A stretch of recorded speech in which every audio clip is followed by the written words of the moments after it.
Kasus kekerasan seksual di sekolah seolah tak berhenti terjadi dari waktu ke waktu. Ini alarm keras pada kondisi darurat kekerasan seksual di lingkungan pendidikan. Kasus kekerasan seksual oleh pengasuh pondok pesantren terhadap 15 santriwatinya di Batang, Jawa Tengah pada 12 April 2023 mengingatkan kita pada kasus serupa yang menimpa 13 santriwati di Kota Bandung, Jawa Barat pada 2021 lalu. Kasus-kasus serupa terjadi di sejumlah sekolah, kebanyakan sekolah berasrama atau pondok pesantren. Ada apa dengan pondok pesantren? Laporan Komisi Perlindungan Anak Indonesia pada 2021 terjadi 18 kasus kekerasan seksual di sekolah. Pada 2022 terjadi di 17 sekolah.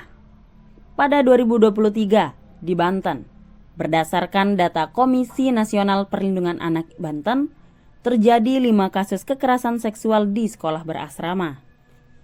Kasus-kasus yang mengemuka ke publik ini hanyalah fenomena gunung es. Banyak kasus tak terungkap karena korban memilih diam karena berbagai alasan. Sekolah-sekolah yang seharusnya menjadi tempat yang aman dan nyaman bagi anak-anak untuk belajar, ternyata justru menjadi tempat yang paling tidak aman bagi mereka.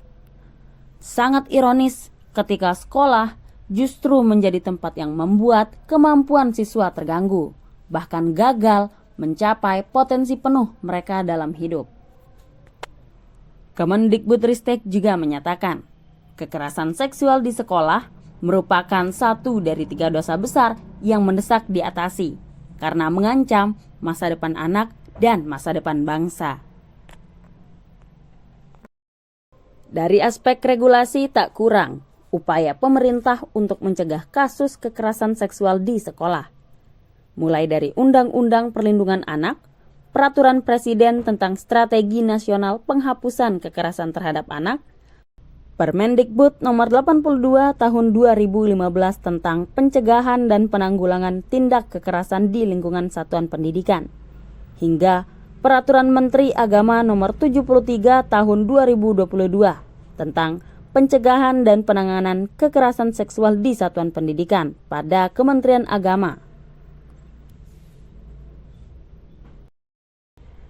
Namun, semua itu sebatas regulasi jika para pihak terkait tidak bergerak untuk mewujudkan lingkungan pendidikan yang aman, nyaman, dan bebas kekerasan seksual. Kasus kekerasan seksual di sekolah yang terus terjadi hendaknya menjadi peringatan keras bagi semua pihak untuk bersama-sama bergerak mengatasinya. Strategi terencana untuk mencegah kekerasan seksual di sekolah, serta komitmen dan tanggung jawab setiap pihak untuk mengutamakan perlindungan anak menjadi kuncinya. Di lingkungan sekolah terutama, praktik pendidikan yang menempatkan guru pada posisi dominan harus diubah karena menyuguhkan ketimpangan relasi kuasa antara guru dan murid adalah akar masalah kekerasan seksual di sekolah. Guru mempunyai peran penting untuk membangun budaya positif di sekolah yang menjunjung tinggi hak anak dan menghargai anak.